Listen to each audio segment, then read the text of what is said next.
No, it's okay. Okay. Good morning, everyone.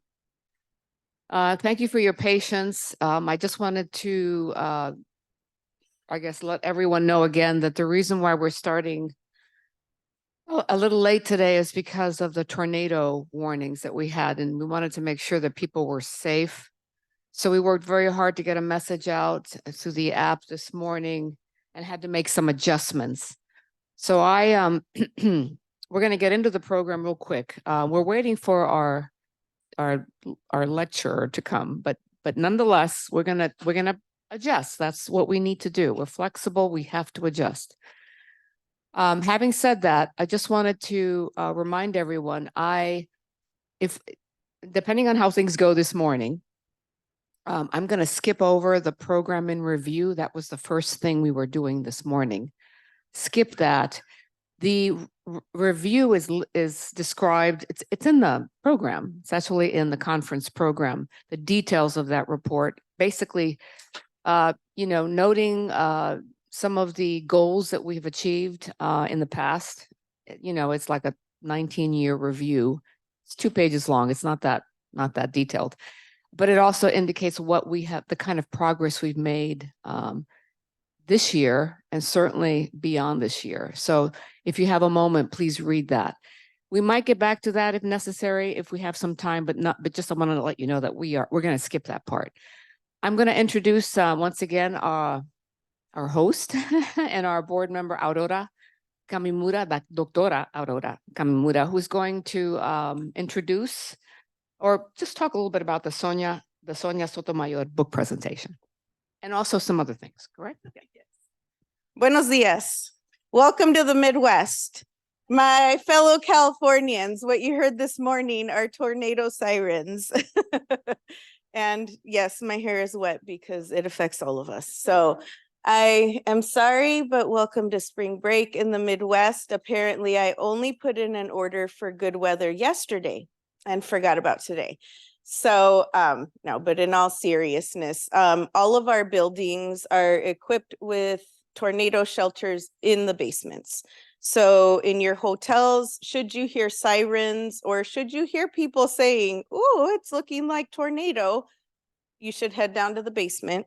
Or if you hear us kind of trying to calmly, swiftly guide everybody, we're going to head down to the basement. It looks like it may have passed, but apparently my weather app is not up to date because other weather apps were telling us otherwise. So this is why my students laugh when I tell them I'm obsessed with the weather app, but these are the things that I worry about. So, if all the basements are equipped to be the best tornado shelters, should something happen. The alarms went off because there was warnings. So this happens when it's warm and then shifts to cooler and things like that. So we're clicking our heels. We're not in Kansas anymore, I guess. Anyway, but I just wanted to share that. So thank you for your calmness, for your flexibility with our schedule. If you have any concerns or any questions about any of that or about any thing here at WashU, please let me know. It is so exciting to have all of you here. I'll share some more thoughts tomorrow morning. So let me checking to see, do we know?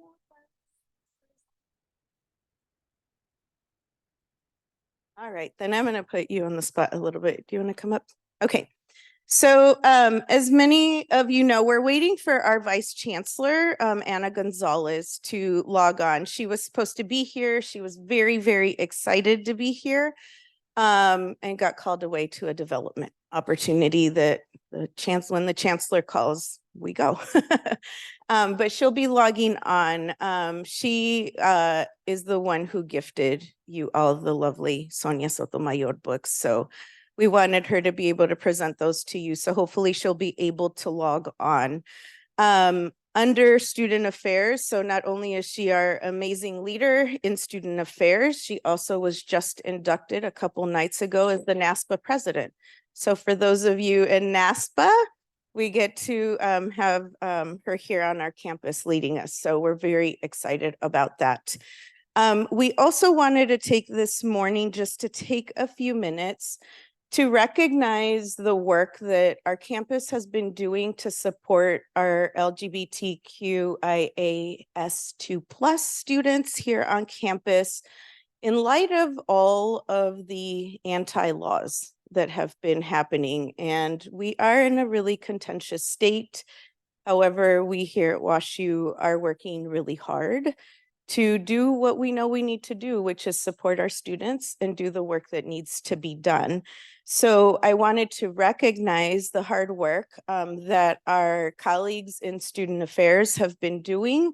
Getting to that 5-star Pride Index is not without any small feat. It's through a lot of intentional work.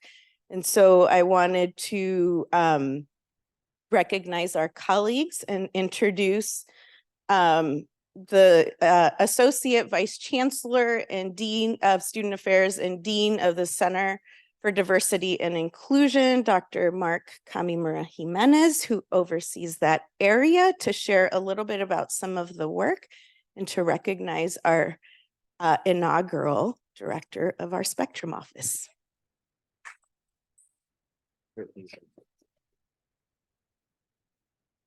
Hello, everybody. Welcome to WashU. It's really awesome to get the opportunity to welcome you all to our campus. In 2006, I believe. It's getting up there. When I was a graduate student, I edited a book called The Latino Pathway to the PhD. And it was released here at AAHHE, and so that was kind of a cool thing. And I couldn't even be there because I had to be somewhere else, kind of like yesterday. But I want to take a moment to just reflect on the fact that in that era of AAHHE, I couldn't even imagine this moment. Not that you're here at WashU, but because we're recognizing a community that has been completely ignored, at least by our community at times. And so I'm really happy and proud of this organization for doing that. And I also know that in order to do that, it takes a lot of work, and it takes a lot of dedication and commitment and pushing, encouraging, and really being together as comunidad to understand why that is important for us as an association to really recognize the work that's being done and also not being done that needs to be done in different parts of our country and different universities and colleges that we all serve at. So when I came to WashU, we had a community, we had a person, and I didn't know this person. His name is Travis Tucker. He's at Princeton. And they said, "Oh, well, Travis Tucker." I was like, "Oh, is that like the name of your center?" Right? They're like, "Well, it's a person and they move around wherever they're at. That's where the center is, I guess." And I recruited Travis to work in the Center for Diversity and Inclusion. We felt like this was a really a person who could help us grow the center and really think differently about the work we were doing. So as we were engaging, we realized we cannot do this work. Our community is growing and expanding. We have probably between 17 and 20% of our student community identifies as queer. And I think that it required us to think bigger. So in that, we had an open position, and Nat, actually, you want to come down. We were able to hire Nat Hildebrand, and they came to us from SLU and UMSL and the greater St. Louis area doing work. And when they interviewed, I said, "You're going to change this campus." And today we are proud to say that we are it's because I'm tired. When I'm tired, I get emotional. So I can't control it because I'm too weak. Anyway, no, it's I shouldn't say that. I've been telling myself it's not weakness. It's just who I am. So with that, I'm going to actually have you just let you tell them a little bit about the Campus Pride Index, a little bit about our community. Good morning, everyone. Thank you all, first of all, for inviting me here. And I really want to thank Mark, first of all. His mentorship and leadership has been exactly why I am here today. Mark has been an amazing human in the sense of, as a post-traditional, non-traditional student who didn't get my master's until 2019 at like the age of 38 or something. I don't know, I'm 42, someone do the math. He recognized immediately my potential to be able to build and grow things. And I just really appreciate the work that he has put into my career and my development. None of this would have been able to have happened without an incredibly supportive dean of the CDI and AVC who really cared about my community. And that is hard to find in Missouri, right? So when I came in, I was the coordinator for LGBTQIA+ and identity engagement. So like many higher ed roles, I wore a lot of different hats. So on paper, 40% of my role was serving LGBT students. It was really like 70% of my time. And then another 40% was meeting the needs of other identities within the CDI, doing a lot of affinity programming. And then the rest of my time was on committees and doing our bias report system. Over the time that I was here, I pushed to reactivate our overarching LGBT student group. So like most students, there was no historical knowledge of the traditions that have been on this campus anymore, how to plan the drag show, how to like have our Destination Q getaways, how to do any sort of engagement whatsoever. So when I started, there were maybe 3 student groups that were active. We now have over 10 that have been engaged in different ways. And one of the biggest things that we do on this campus that is unlike a lot of other schools is our Destination Q retreat. And that has always gotten us a nice little fluffy score in Campus Pride because it is a time for students to get off campus, out of their bubbles, go build connections and really get to explore who they are. For a lot of students, that's the first time that they can use names and pronouns that they've never been able to use before in safe methods. And so doing programming like that, and then our award ceremonies, working with our relationship sexual violence prevention office to incorporate more LGBT focused intimate partner violence prevention. Sorry, I'm also tired, y'all. Mark and I were both in the airport yesterday of Denver, not knowing if we were going to make it back today.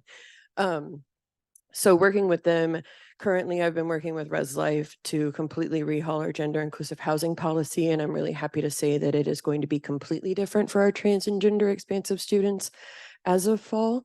So just doing that on the ground work with my campus partners, because there were 4 of us in the CDI when I started here.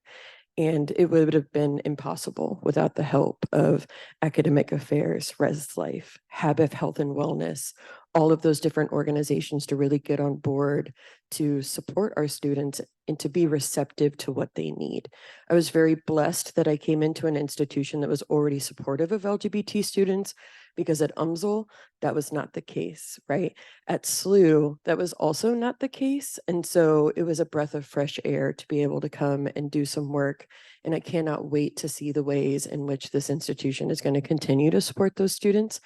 One of my favorite developments over the course of me being here in the 2.5 years, one of those student groups was called LQ that was created, and it is a specifically Latin A and queer group that just creates this little pocket of wholeness for that community. And I am incredibly proud of the work that they have done on this campus. So yeah, I'm going to stop rambling now, but I appreciate you all inviting me here, and I hope you have a great rest of your conference.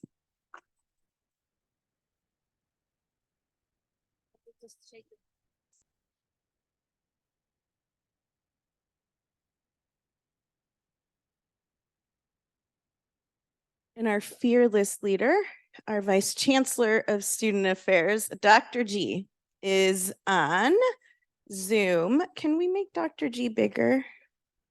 because she deserves all the bigness. She is amazing.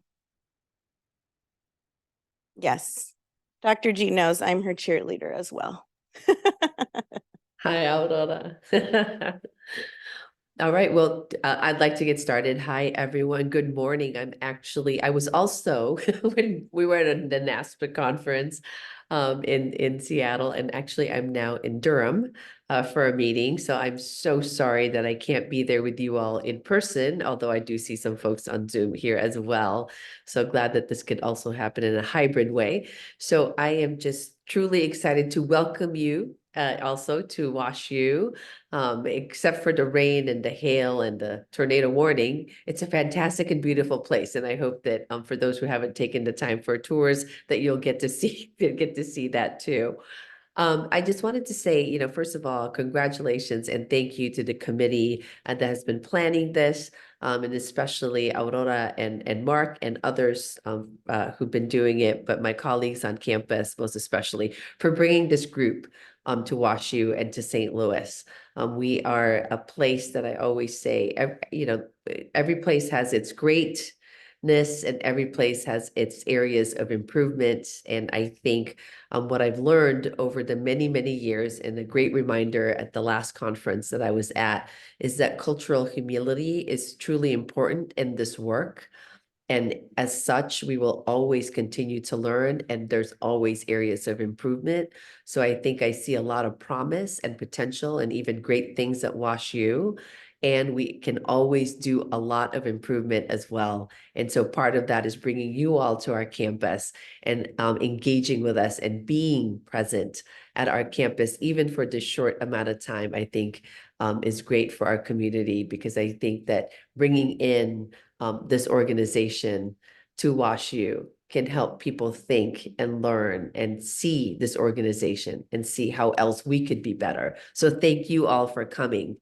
I think I'm supposed to talk about Justice Sonia Sotomayor's coming to WashU. She came during my first year. I've known her well for quite a few years. And so we are gifting you her book, copies of her book that were signed by her. She actually does sign them all, and she signed those books. And I love that she came to our campus. Thousands and thousands of students saw her. She stayed for 4 days. She actually interacted with many of our students, including first gen and limited income students, as well as faculty and staff. And I just want to leave you with a message from her book and her own story that for her, she really credits a lot of her success, of course, to her family and her mother, her mommy, as she calls her, and also actually to the fact that she was fortunate enough to have both had mentors and relationships with people who were not from her background, as well as also having those from her background, from her Latina community, in particular from her Puerto Rican community, that sustained her through. And so the work that you all do, I think, gives our students and other educators that promise of having folks in their corner who understand where they come from. So I just want to say thank you for coming to WashU. Thank you for the organizers. Please come back. We'd love to continue to welcome you, and hopefully that you will find the hospitality that our campus is as famous for. So thank you, everyone, and thanks for giving me this opportunity to welcome you and say hello.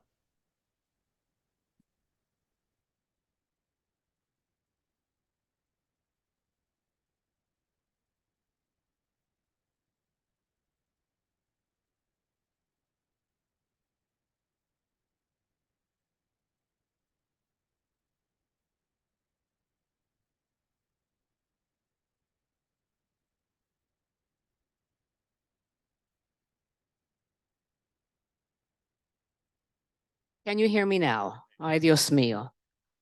I have to take a deep breath. Center, Asad. Before we introduce our wonderful keynote, and we'll have Jamal Watson do that in just a moment. Am I on time with this?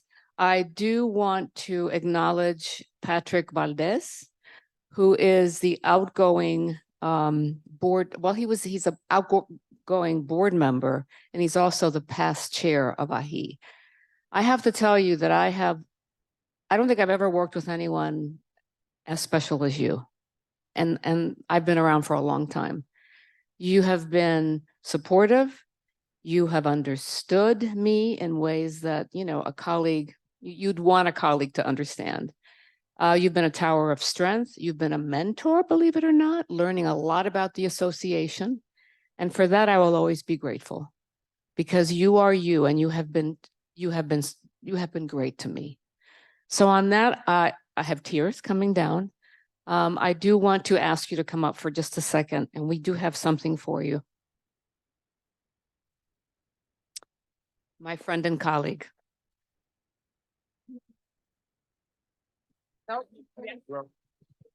Well, I just want to say, well, thank you, and thank you to you. And I want to say something for my friend Mark. I know Mark just left, because I think it encapsulates, or is Mark, where's he? There he is. It wasn't your weakness. It was your power that's come through. I've known Mark since 2001. He was out going to Teachers College Masters. I was incoming, and Aurora, and all of those formulated our friendships through this association. This is one of the greatest honors of my career, to have been chair of this association. That means so much to me the last 19 years, but even before that, when we were part of another association. And my wish is that the work that we've done here will be taken forward to the next generation of board members that we have, and that this place remains special and grows even more special for all of you who are starting your careers, or who are mid-career. I hope it means as much to you as it meant to me. And I will not be on the board, but I'll still be around. I promise. Thank you. Victor is with us, right? He's online. Victor, where are you? He doesn't have his camera on. He can't talk? Yeah, I know. Victor never has problems with words. Victor, are you there, my friend? Can you hear me? Yes, I can hear you. Okay, well, I'm about to introduce you, sir. And so I would like for you to say a few words once I just mention a few words. Okay, Victor Signs. Victor, so this is my relationship with Victor. I re-engaged in AAHHE when he was chair, right? And I was asked to serve on the finance committee. And so I had the pleasure of working with him for about 2 years. And in those 2 years, once again, Victor, you showed you have so many positive leadership skills. You know, you demonstrated them in a kind way. You were direct and yet kind. You did a lot of important work while you were chair of AAHHE. This was the time when we were in a great transition of the association. And you took the lead, you took the helm, and you streamlined it and you made it pleasurable. So I want to thank you for your leadership. And even though you're stepping down from the board, I'm going to bug you. All right. So Victor Signs. Thank you very much, Asara, and feel free to bug me anytime. I have definitely exerted a lot of blood, sweat, and tears for this organization, all in the name of carrying forward the important legacy of AAHHE and our forebears, men and women who really helped to shape the path of so many in higher education, and something this organization will be continued to be committed to into the future. I know we've been in great hands with you and Patrick in the last couple of years, and going forward with Cristobal as our chair-elect. I couldn't be more excited about the future direction of this organization. We've come a long way in 19 years, and I know we're going to be here for many, many more years, thanks to the great leadership that you and so many others have demonstrated in the path of this organization and shaping our path forward. So thank you all. Please enjoy the rest of the conference. And once again, appreciate all that AAHHE stands for and does and continues to do for the current and future generations of Latinx scholars and leaders in higher education.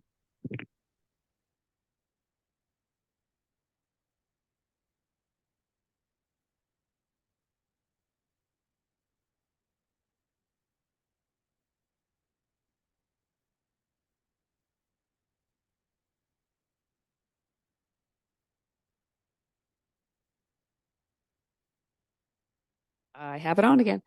I'd like to introduce Dr. Watson, Jamal Watson. Is he with us? Oh, I need to turn this. Yes. Right here? I am here. Okay. How are you? Oh, wonderful. Hello, my friend. Good to see have you. Thank you so Good much. to, and thank you for your patience this morning. We had a bit of a weather event here, and so we're a little bit delayed. But thank you for joining us and for your patience. So I'm going thank to you. turn it over to Dr. Jamal Watson, who is the Executive Director of the Center for Advocacy and Philanthropy of ETS. ETS has been a longtime supporter of our organization, specifically our outstanding dissertation competition, and also our annual Tomás Rivera lecture. So without further, I guess you please take the stage. Thank you so much, Madam Chair, and to the incoming chair, Dr. Rodriguez, and the AAHHE Board of Directors, and to all of the students and faculty and partners. I want to bring you greetings on behalf of ETS and the Center for Advocacy and Philanthropy. Anyone who knows me knows that AAHHE is one of my favorite conferences, so I am really disappointed that I'm not there in St. Louis to join you all. I'm actually in New Orleans for another conference and I had a travel conflict, so I was unable to be there, but I'm so grateful that I'm able to join you virtually to be able to bring greetings. For many years, ETS and AAHHE have enjoyed a strong partnership. We have sponsored the annual Outstanding Dissertation Competition. Collectively, we have recognized the significant need to increase the number of Hispanics receiving doctoral degrees, entering higher education on the tenure track, and eventually serving in faculty, leadership, and administrative roles. And you'll meet many of the winners today. ETS has also sponsored the Latinx Student Success Institute and the Tomás Rivera Lecture. I am pleased now to introduce this morning's lecturer. Tanya Hernandez is the Archibald R. Murray Professor of Law at Fordham University School of Law, where she teaches anti-discrimination law, comparative employment discrimination, critical race theory, the science of implicit bias, and the law, new pathways to social justice and trust and wills.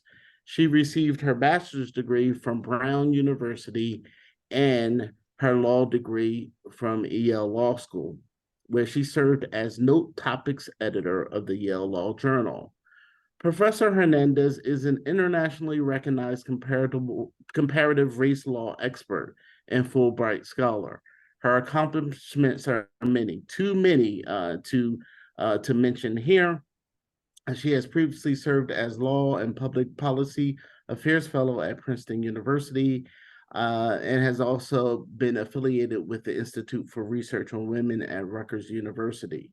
Professor Hernandez's scholarly interests in the study of comparative race relations and anti-discrimination law, and her work in that area has been published in numerous university law reviews like Cornell, Harvard, NYU, UC Berkeley, Yale, and in news outlets like the New York Times. She's the author of several books, including Racial Subordination in Latin America, The Role of the State, Customary Law, and the New Civil Rights Response. Please join me in welcoming the 2024 Tomás Rivera Lecturer, Professor Tanya Hernandez. Thank you, Dr. Watson. Thank you.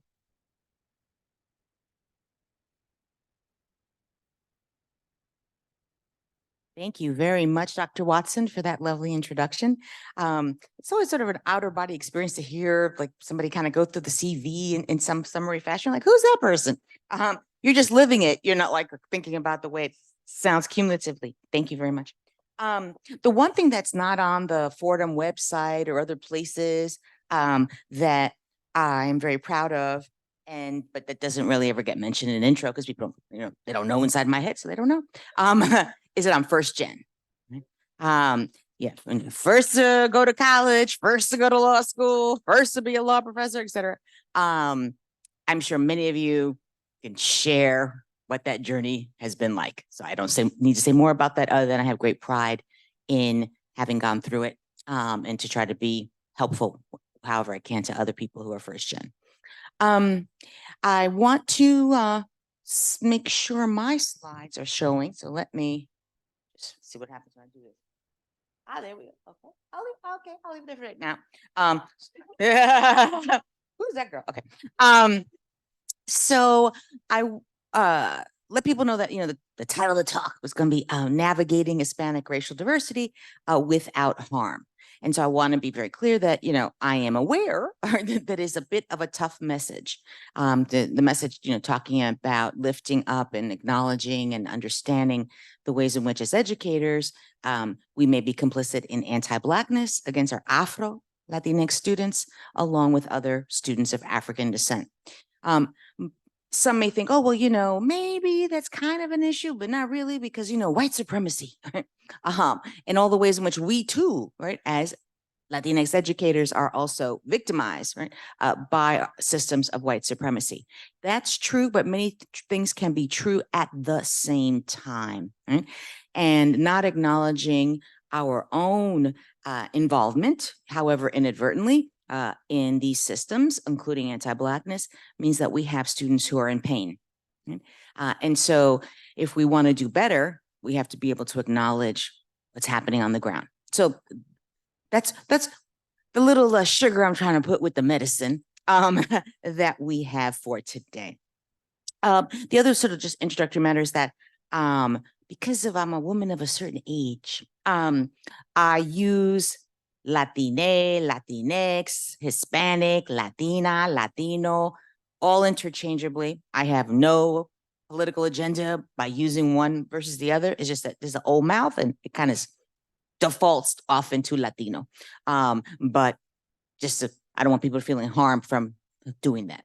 Okay, so let's get to the content. Here we are. All righty.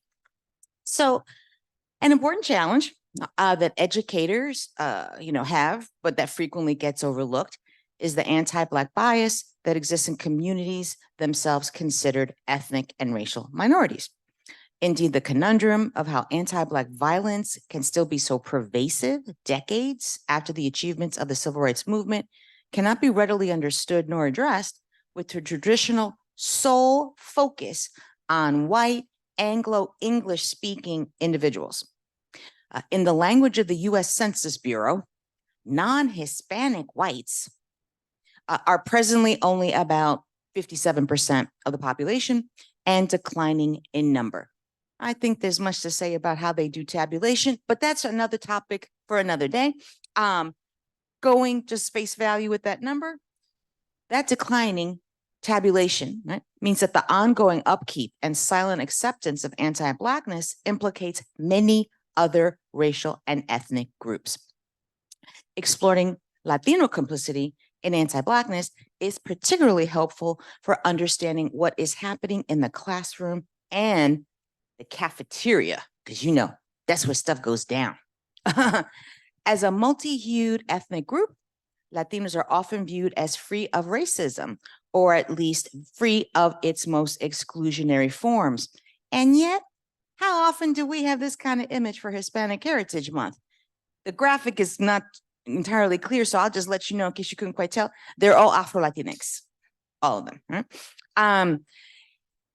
Examining how anti-Blackness still does manage to manifest itself amongst the racially mixed rainbow of Latinos is a powerful illustration of how people of color themselves can fortify racism.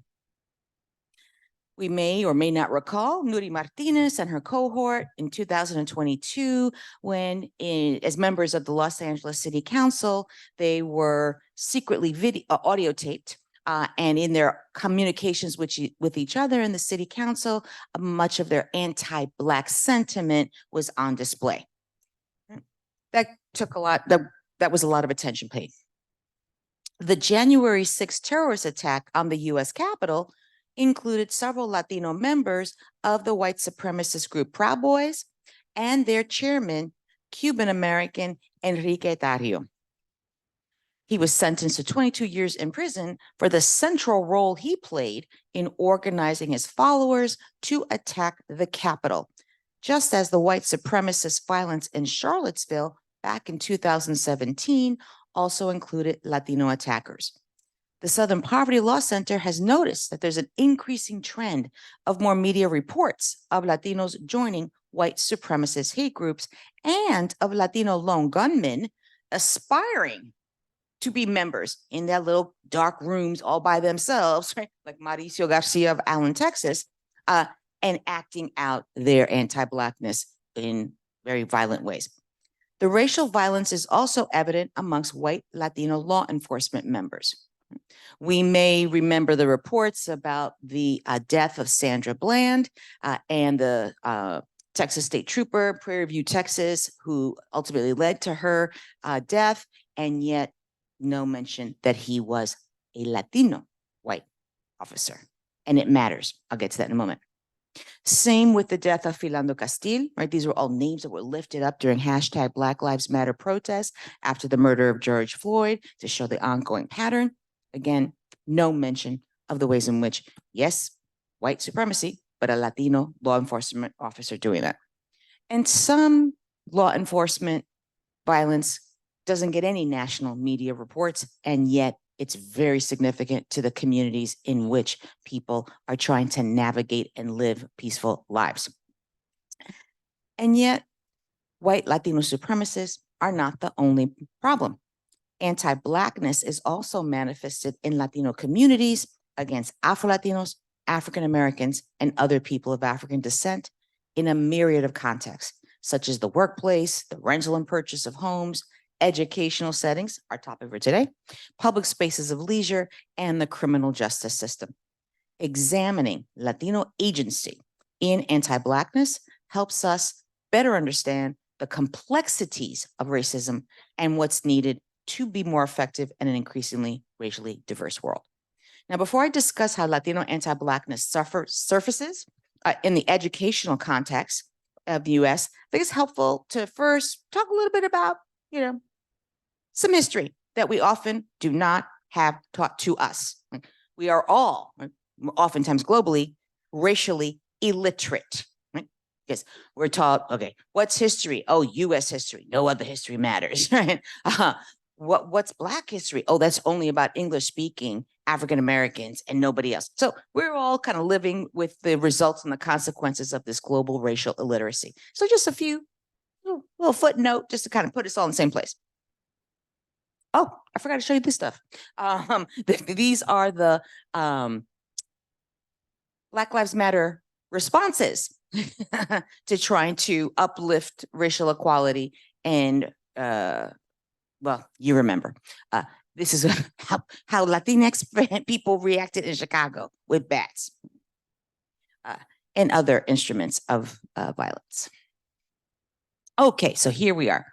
Over 90% of the approximately 10.7 million enslaved Africans forcibly brought to the Americas were taken to Latin America and the Caribbean. 90%. Whereas only 3.5% were brought to what we now call the United States.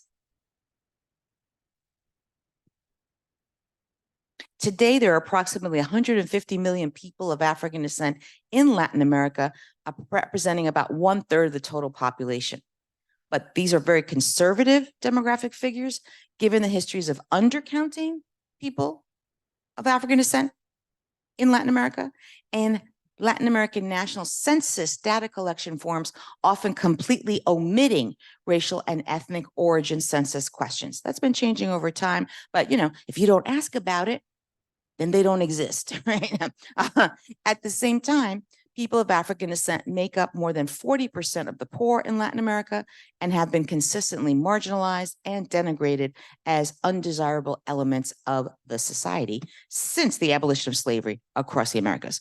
Yet the view that racism does not exist, not here, that's someplace else, but not here, is pervasive in Latin America, despite the advent of social justice movements and social science researchers demonstrating the contrary.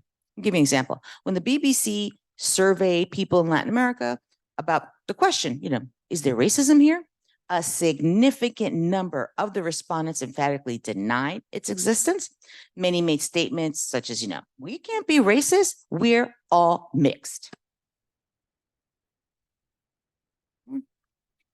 Thus, the denial of racism is rooted in what many scholars have critiqued as the myth of racial democracy, the notion that racial mixture, mestizaje, in a population is emblematic of racial harmony and insulated from racial discord and inequality. Academic scholarship in the last 30 years has critiqued Latin American mestizaje theories of racial mixture as being emblematic of racial harmony. Yet Latin Americans on the ground themselves still very much adhere to the notion that racial mixture and the absence, or what they think of as the absence of Jim Crow racial segregation, are such a marked contrast to the US racial history that the region views itself as what I call racially innocent. Not us, not here. In part, the absence of a legal critique of the Latin American comparisons to the Jim Crow US has enabled the Latin American racial innocence stance to remain.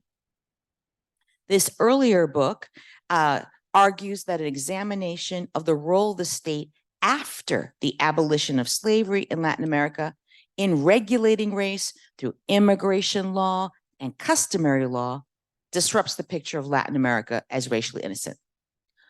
All of which is to say that the legacy of slavery is just as relevant to the Latin American context as it is to the US context. So when people from Latin America and the Caribbean migrate to the US and stay here across generations, right, they bring their culture with them. But culture is not just food, dance, music, etc. It's also racial attitudes. So we bring our baggage, including our racialized baggage, with us and transmit it across generations into US Latino culture. In the US, though, anti-Black racism that arises outside the unfortunately familiar US frame of Anglo-white English-speaking versus English-speaking African-American Black bias can be mystifying for many people. It's a very sort of narrow view. This is in part because US Blackness is primarily conceived of as embodied solely by English-speaking African Americans. In turn, anti-Blackness is popularly understood as a uniquely US phenomena affecting those English-speaking African Americans with, occasional recognitions of the racialized struggles of Africans themselves and others in the African diaspora. Civil rights leaders are also seemingly reticent to air the dirty laundry of the bias that exists within communities of color, lest it distract from the real racism of white supremacy. However, all the while, Afro-Latinos, African-Americans, others of African descent suffer from acts of discrimination at the hands of Latinos who claim that their racially mixed cultures immunize them from being racist. This is what then I've developed to be this idea of Latino racial innocence in the US that cloaks and veils Latino complicity in US racism. In turn, the public ignorance about Latino anti-Blackness undermines the ability to fully address the interwoven complexities of US racism in developing public policies and enforcing anti-discrimination laws. This is a problem for our African-American and Black students of all ethnicities, including Afro-Latinx. Unraveling the roots of Latino anti-Black racial discrimination must be intentional to be effective in the educational context, because the status quo of our educational environments are not always equipped to disrupt Latino anti-Black bias. Let me share some insights from my research, interviews, along with the survey of the available studies. Let's start with how Afro-Latino students experience anti-Blackness on college campuses. While college campuses often pride themselves as being at the forefront of promoting public conversation about racial diversity, Afro-Latino college students have reported that on campus, quoting, Latino spaces have always been the most violent. A study of Afro-Latino college student blog posts, interviews, and focus groups found that most had strong feelings of social exclusion from other Latinos in colleges, if that's supposed to be our sanctuary, if that's supposed to be our safe space, what does it mean for these students when the safe space is not safe for them? As one participant noted, my entire life, Latino spaces have always been the most violent. To this day, I can't enter a space where there are only Latinos. Even though, just giving an example, everyone knew I was on the board of the Latino college student group, I'm at every meeting. This one girl looked uncomfortable with my presence, but I don't think she really realized that that's what her face looked like. As soon as I walked into the room, my mother would say, fix your face. But it's like, I know that face well enough to know exactly what you're thinking right now and what your discomfort means in this space and why. Similar findings were found again in other interviews of Afro-Latino students attending a small urban commuter public college in the New York metropolitan area. Bring this up just because people tend to think, oh, New Yorkers themselves, this is a more urbane and sophisticated space, and it's so diverse, and we don't have those problems that the rest of the country has. Okay. The common theme, of course, all the interviews in this enlightened space was that the anti-Blackness the students experienced from their fellow Latino students mocked them as being too Black in appearance to claim a Latino identity. You can't be both. They'd make fun of me like you aren't Latina, is one of these quotes. In fact, research indicates that Latino student involvement in majority Latino college student organizations significantly increases the odds of in-group harassment. Such narratives also help explain earlier findings that the skin color of immigrant Latina college students affects their self-worth. So meaning, oftentimes the idea is, oh, well, you don't understand, this is not about race, it's about citizenship status, immigration experience, etc. Let's just compare apples to apples, immigrant to immigrant, Latina to Latina. The darker skinned Latina immigrant college students had lower self-esteem as compared to the lighter skinned Latina immigrant college students. So I mean, the self-esteem wasn't about their immigration status, or at least not entirely, right? There's an additional factor here. As an antidote, education researchers recommend very specific interventions. They exhort higher education practitioners become knowledgeable and aware of both colorism within Latino communities and microaggressions against Afro-Latino students. With this knowledge, educators will be empowered to intentionally foster learning environments that challenge anti-Black racism among Latino students. In addition, it's advisable, they say, to encourage collaboration and dialogue between Latino, sort of thinking it racially heterogeneous, right? Latino and Black student groups. The idea that Blackness is not part of Latino, but we'll leave that alone. I'm just bringing the messages, right? Particularly because those who are themselves victims of discrimination can also be victimizers of others who are perceived to hold even more racially subordinated positions. Similar interventions have also been recommended with respect about the tensions between Latino and African-American college students.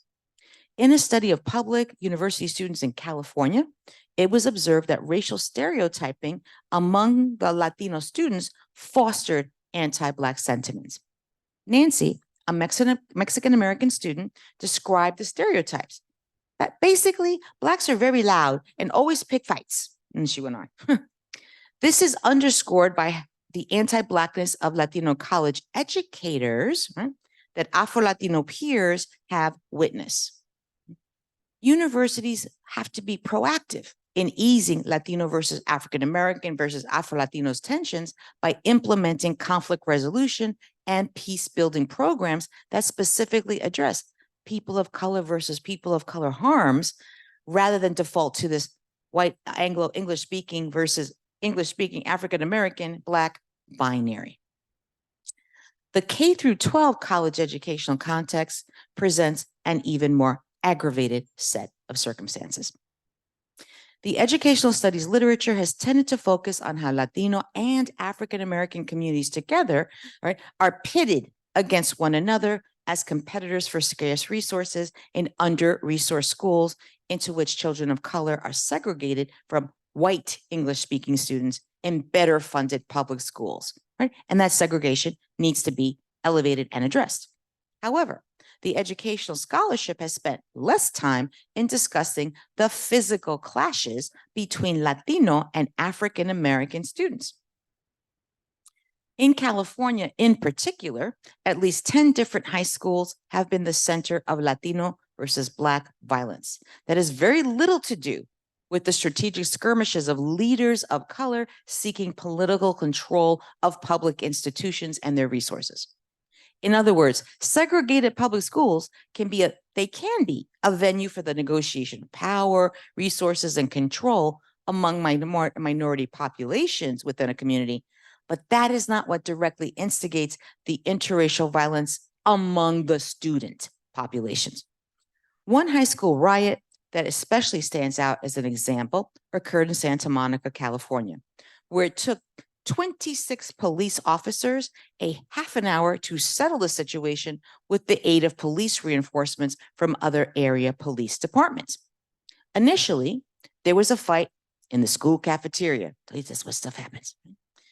Between an African-American student and a Latino student, after which a crowd of 200 students rushed the scene for what they expected would be another lunchtime fight between African Americans and Latinos, as had occurred in the past. This was not related to gang-on-gang violence. I can hear the noise in your head. One African American student expressed fear for his safety because Latino students, he said, who have graduated often get involved, showing up after school and line up waiting to pick a fight with Black kids. They just don't like us. It ain't never gonna stop. These concerns, though, are not limited to California. They try to cover the panorama. In Chicago, educational specialists have observed waves of clashes between Latino and African American students. With each wave of violence, Chicago public school officials attempt to mitigate the racialized confrontation by designating separate school entrances for students arriving from the south of Chicago than from those of north of Chicago. The intense residential segregation of Chicago, if you have any people in Chicago, you know, right? This intense residential segregation of Chicago guarantees that the separate entrances act as a de facto African American only versus Latino only doors for these students arriving from separate sections of the city. Yet there are occasions when even these separate Jim Crow school entrances are insufficient to contain racial conflict within and outside of Chicago. One lunchtime fight between African American and Latino students in high school in Chicago involved at least 40 students across 2 different floors and spaces. Educators note that racialized lunchtime school spaces are where the trouble usually happens. Another such lunchtime melee that reached news outlets was that of Canyon Springs High School in Las Vegas. It was notable because the police felt compelled to use pepper spray to quell the fight between Latino and African American students. Now, apart from these large school battles, Latino anti-Blackness also crops up in the individual instances of bullying. Alma Yarela Cruz, an Afro-Latina student in Puerto Rico, was 11 years old when 2 classmates taunted her for 2 years with racial slurs, such as negra sucia, dirty Black girl, negra asquerosa, disgusting Black girl, amongst other racist commentary about her Afro-descended hair. The racial harassment Alma experienced parallels that of another Afro-Latina middle schooler in Denver. While traveling to school, she was excited about having had her hair professionally done for the first time.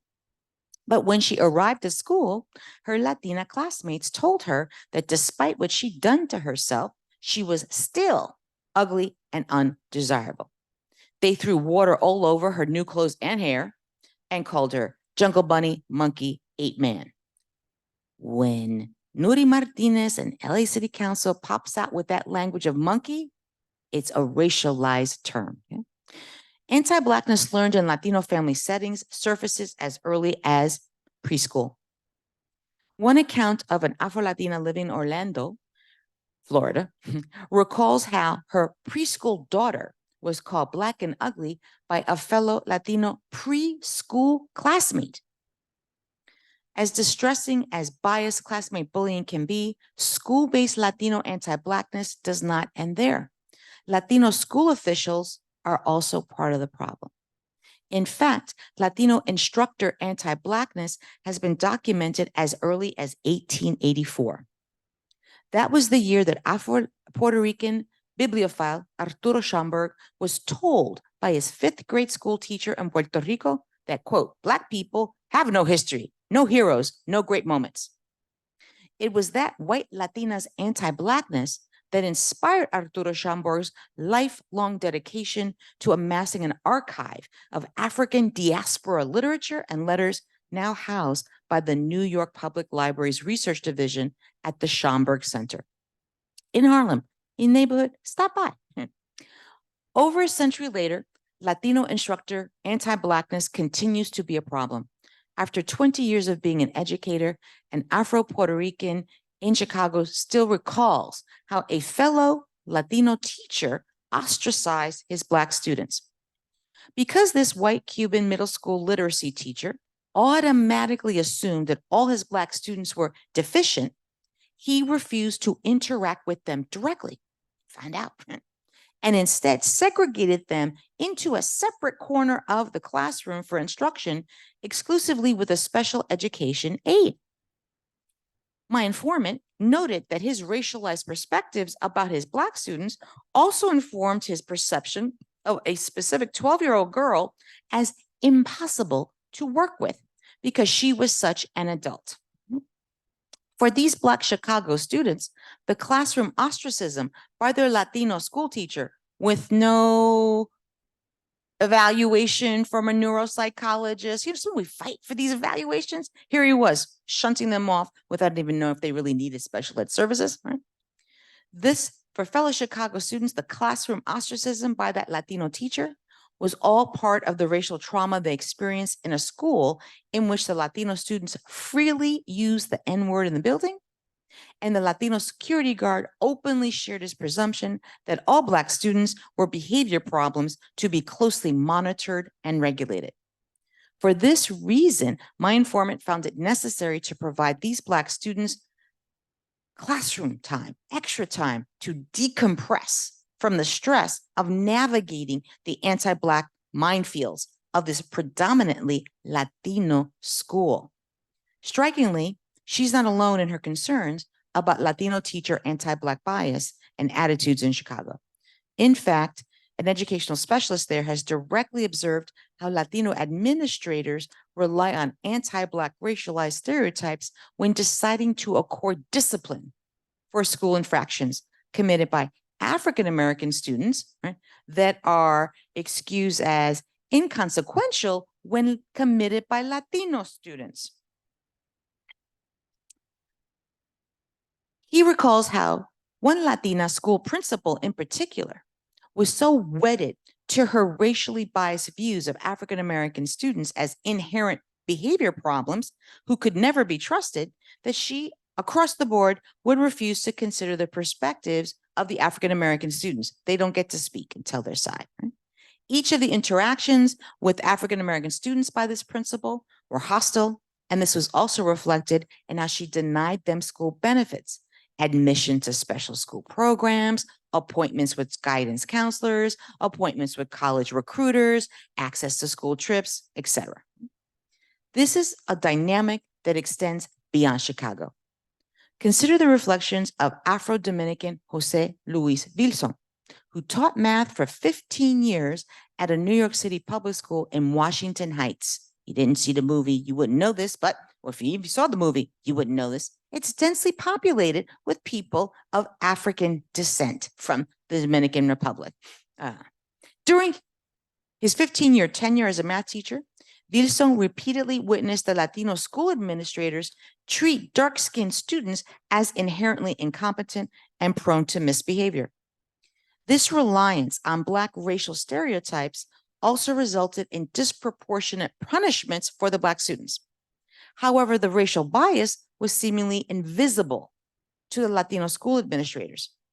In fact, Latino anti-Black attitudes surface early in the training to be teachers.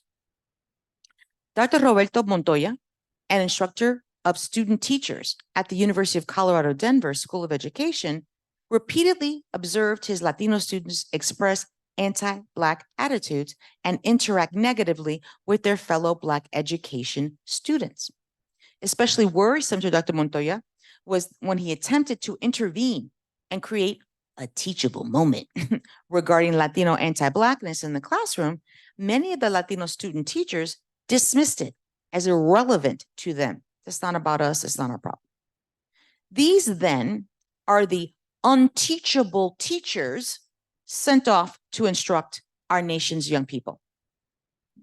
In short, the anti-Blackness of Latino teachers and school administrators has material consequences, despite being effectively invisible in the public discourse and our own education scholarship. And this invisibility adversely affects even the most well-meaning of school reform attempts. I'll give you an example. Providence, Rhode Island. It's a school district in which Latino students of all races are 65% of the K through 12 public school population, and African-American Black students, 16%. During the school year, these students are taught primarily by white Anglo-English speaking teachers who continually subject students of color to school discipline for infractions that other students also commit. However, during the summer months, nonprofit programs offer these same middle school and high school students an academic enrichment program that specifically seeks to end racial injustice and inequity in education. The instructors are intentionally more racially diverse and directed to endorse the program's anti-racism mission. And yet, Latino instructor anti-Blackness manages to encroach upon even this carefully crafted educational space. Time and again, teachers observed a Latina program leader reprimand African-American students for the very same infractions as lighter-skinned Latino students. The Latina program leader's differential treatment extended to reprimanding African-American students for innocuous as a behavior as purchasing food from the school vending machines rather than eating the food provided in the cafeteria. I have been there. I have eaten Doritos when I didn't like what was on the menu for that day, right? But the racial disparity was particularly noticeable when the entire student population of all backgrounds used the vending machines as an alternative to the cafeteria food that they did not like, including some of the teachers. Equally concerning, a junior Latina instructor was observed over-sexualizing her African-American and Afro-Latino middle school students in problematic ways that were never addressed by the program. The over-sexualization of the boys was manifested in the junior Latina instructor constant touching and flirting with these boys as if they were grown men, which many other teachers found inappropriate. The adultification of young Black girls is a topic that has started to garner some academic attention. However, adultification is just as detrimental to the formation of boys of color. Interacting with children of color as if they were much older, based on racial stereotypes about their inherent sexual prowess, not only deprives these children of an actual childhood, of adult nurturing and guidance, the erasure of their youth also exposes them to being more harshly disciplined. Adultification is where the school to prison pipeline begins. The junior Latinas instructor's fellow teachers believed she was operating under such a Black racial stereotype because her proclivity for inserting into conversation the non sequitur of how much she wanted to date Black men by starting with light-skinned men and then, as she said, working her way up to dark-skinned men. It appeared to her coworkers that the inappropriate behavior this Latina teacher had with her students was a dress rehearsal for launching her fantasy of dating Black men. Educational programs that ignore the Latino deployment of racial stereotypes create hostile learning environments for children of African descent. Unfortunately, the Latino over-sexualization of Black students is not limited to that single example of a Latina in Providence, Rhode Island. Education specialists have also noted this problem in larger school settings, such as for Black female students in Chicago. The Chicago School District was revealed to be the site of massive sexual abuse and assault of its students in a 2018 report by the Chicago Tribune. And the reports of sexual abuse continue. Notably, a significant number of the victimized students who were profiled by the Chicago Tribune expose were Black. Let's put some numbers together. In as much as Latinos and Afro-Latinos together constitute about 21% of the Chicago School District population of teachers, they are not excluded from the concerns of racialized sexual abuse. Nor is the racial climate across the country much better amongst Latino educators themselves. At a meeting of Latino educators in Colorado, an Afro-Latina was met with great hostility and was told, "Some Hispanics don't want you to be one of them because you represent everything they don't want to be. How dare this Black woman speak Spanish and claim to be one of us? They see you as Black, period, and they don't want to be Black.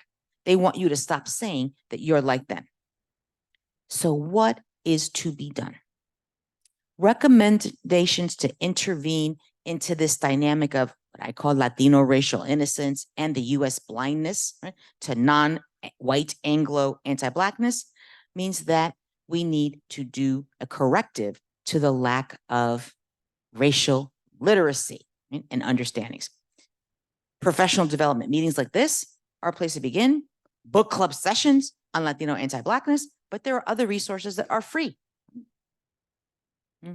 The Afro-Latino Reader is a book compiled of contributions, and it's an anthology across disciplines, the humanities, the social sciences, all across the poetry. It's quite beautiful, not only for educating ourselves, but also perhaps even as a pedagogy, and being able to take excerpts from it for our students. Right? In addition to that reader, there are online resources. You don't have to buy the book. Just do some free stuff. Right?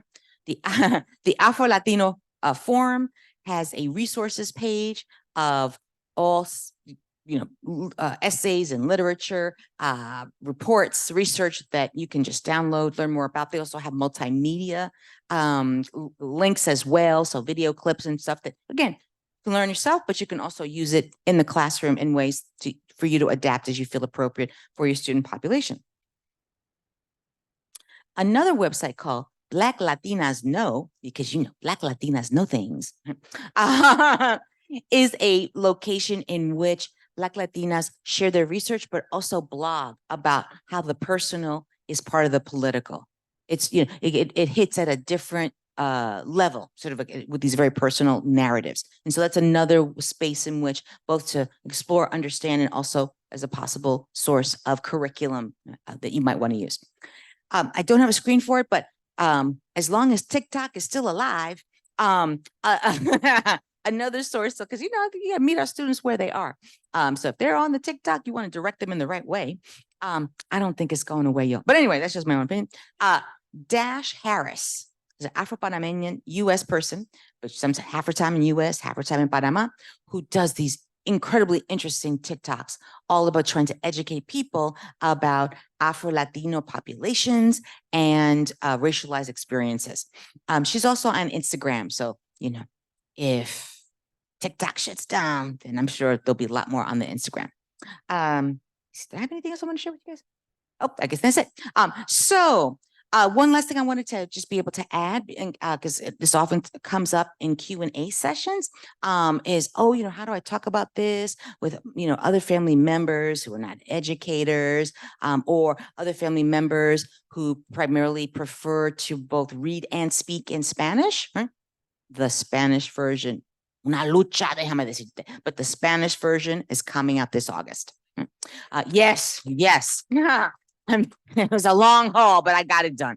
And so that's that. And then the other thing I'll just say is that in case you're feeling in this headspace right now, I often find sort of after I gonna share information like this, that it leads not to an explosion of questions, but sort of to a sort of self-censorship because the impulse is to share one another's pain. It's sort of more like church where people want to testify. And so I want to let you know that that's welcome as well. I'm not trying to craft, how you want to use your space to talk about these sort of troubling aspects. But remember, when we know about it, then we're empowered to do something about it. And so it's a message of uplift, despite some of the very sort of difficult terrain that I've covered with you this morning. So I don't know how you want to use the remaining time, or do you want me to moderate, or what's happening next? It's your agenda. Oh, let's give her this amazing work of an applause.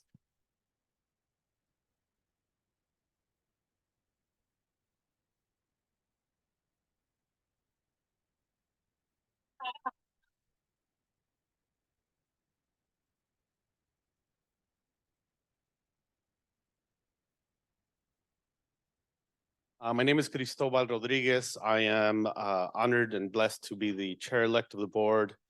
And you have clearly blessed us with your work this morning. It is clearly a blessing to our community as we acknowledge our own whiteness in our work and our own identities, and as well as unpack our own assumptions and lead us towards what I call a greater level of consciousness and liberation. I'm a Freudian theorist at heart, but this work is clearly powerful. So thank you for this wonderful work that you're doing for our communities, for all of our communities.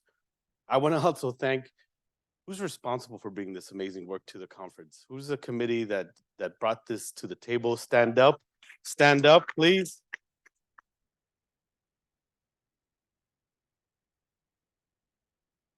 Word. I'm just gonna say word. Props. Good job. I would love to, while I would love to win a copy myself, we do have a lottery that we had for 3 copies of the book, which are here. We have the names. Ooh, while we say the names, if you could sign them, please. I'm so jealous because I wish I was winning one of these books. But you and I are gonna have to just follow up. All right, the first winner, and this was the one that's getting signed first, is Shirley Selly Landeo. Where's Shirley at? Oh, I guess I'm keeping this one. Magdalena will get it to Shirley. Oh, you hadn't finished signing it. Oh, okay.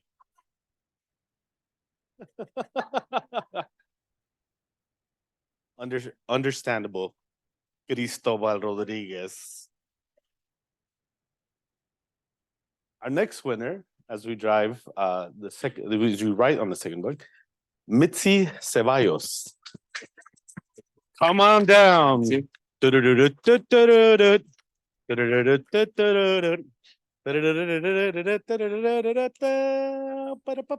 Game show host. Felicidades. All right, our second, what I would call being blessed by this wonderful work winner, Belen Gonzalez. Where are you, Belen? Is there Belen Gonzalez? Belen Gonzalez? Who knows Belen Gonzalez? No, I don't know. I don't think we have clear rules on the winner in the back. Who knows Belen Gonzalez? Oh, she's one of the USDA grantees. So she's one of the USDA grantees. Do we know for sure? Yes. We'll get it. We know the USDA folks. We have Gloria, who's key, I think, co-PI on the grant with the USDA. So we'll make sure we'll get it to Belen. While we're raffling consciousness. That's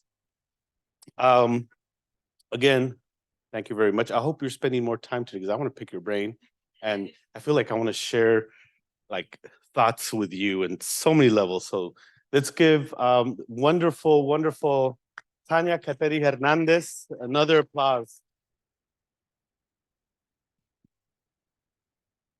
We're gonna move us along as we obviously were a little delayed given other things that happened this morning, but it's good. I'm glad that things are clearing up. We're looking good.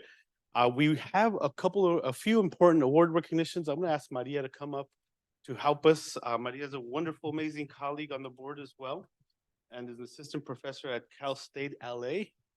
What? Oh, I know. I slowly start doing this, don't I? My dear amazing colleague, Maria Oropesa Fujimoto. Thank The you. floor is yours. Thank you so much.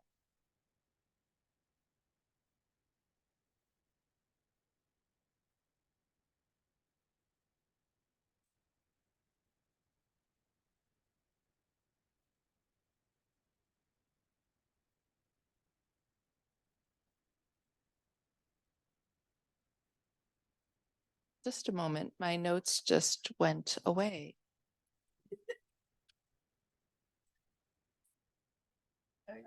I tried to do it this way and no.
Well, I'm going to just do my best here.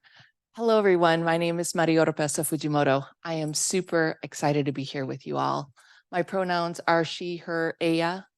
And I have the distinct pleasure of serving on the committee for the Outstanding Dissertation Award.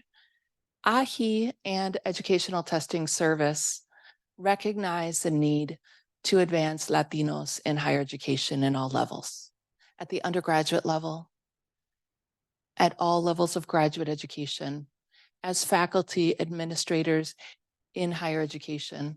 And one of the ways that we do that is by having folks that are trained educationally into tenure track positions, hiring them into administrative positions.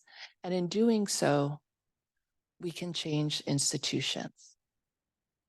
The Outstanding Dissertation Award recognizes a pathway of doing that. Educational leaders come from within our own institutions and our doctoral candidates. So this award allows us the opportunity to elevate those people. I'd like to acknowledge the work of the committee. This is my first year being on the committee. I'm the elect chair for next year. And serving on this committee, we review dozens and dozens of dissertation summaries. They're about 25 pages. And then from there, we had 8 dissertations that rose to the top from the summaries, and we read the entire dissertations. Dissertations can run between 150 pages to 300 plus pages. So I just want to recognize the committee members. If you are here, please stand up. I'm going to go ahead and read your name. David Garcia, he's our chair, and he's been our chair for a number of years and a great leader. He's from ASU. Stephanie Cuevas, Antonio Duran, Juan Guardia, Raquel Munoz, Michael Paredes, and Doris Watson. If we could get a round of applause for them.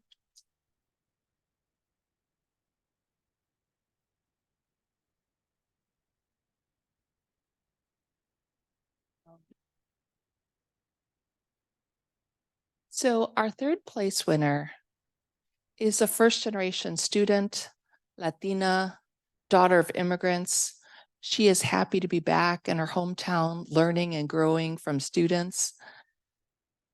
And her dissertation, I wish they knew we existed, the academic experiences of Latinx college students in mixed status families, creates that opportunity to do that. Please join me in welcoming Assistant Professor in Teacher Preparation at Heritage University, Amy Nunez. And if you could come up and say a few words.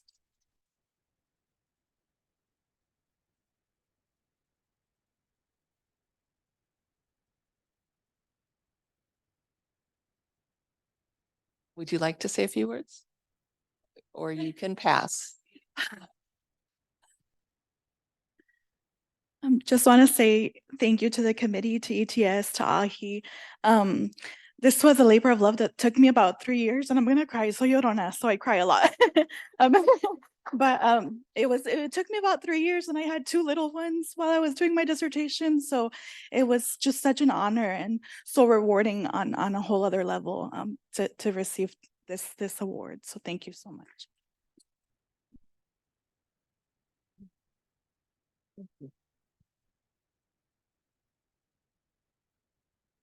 So our second place award winner finds joy in spending quality time with her abuelas and familia. She, like me, likes sancocho, so and enjoys dancing to bachata. She is a proud Afro-Latina and currently serves as an assistant professor of social work at Rutgers University in Newark. Please join me in welcoming Natalia Munoz.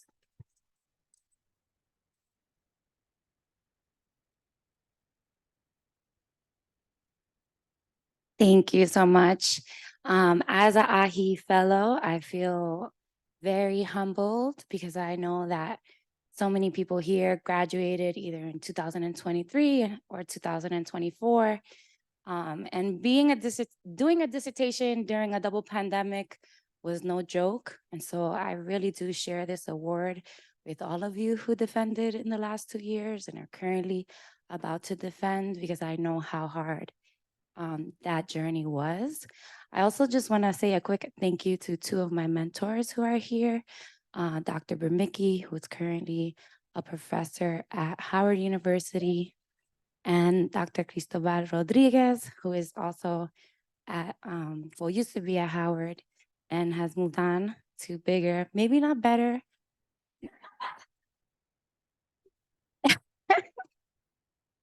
But honestly, their mentorship has been invaluable to me. I honestly wouldn't be here without their guidance. And so very grateful to you all.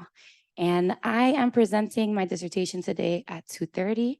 So if you are interested in learning about the experiences of Afro-Latinos at historically Black colleges and universities, please join me.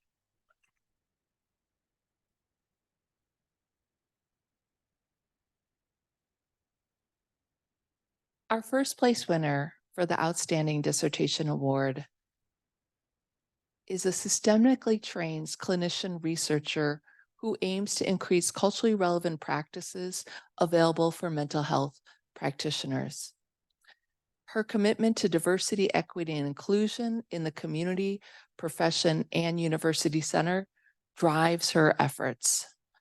Her dissertation, entitled Family Therapists' Lived Experiences of Discussing Ethnic Racial Socialization with Latino Parents, allows her to really engage in that practice of training practitioners to do that work.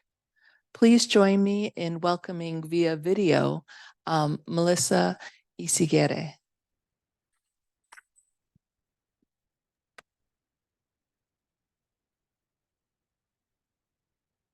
Hello, checking audio really quick and making sure I can be heard. Wonderful, thank you. Thank you so much for this award and recognition. It is an incredible honor, and like my fellow recipients, this is a labor of love. And you know, in true collectivist culture, it's not about us, it's about the community. And this dissertation is just that, and being able to heighten and empower the voices of diverse family therapists that are doing the work to support the Latino communities that they serve across the nation. And this is a labor of love for them, dedicated to those family therapists for their invaluable practices, devoted to advocating for, supporting, and empowering the Latino parents and families that they serve. I want to thank the committee for their recognition of this important work, and thank you all for just being here today. I really appreciate it. Thank you.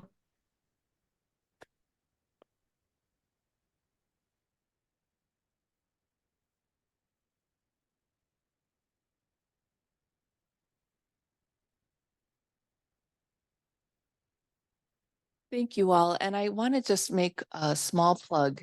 I know that there are a number of graduate students here today. We would like to see you up on this stage. We would like to showcase your work and your dissertations. So please consider moving forward if you're a master's degree student to pursuing a doctorate. And if you're writing your dissertation, please submit. We really need to elevate the work of Latinos. Thank you.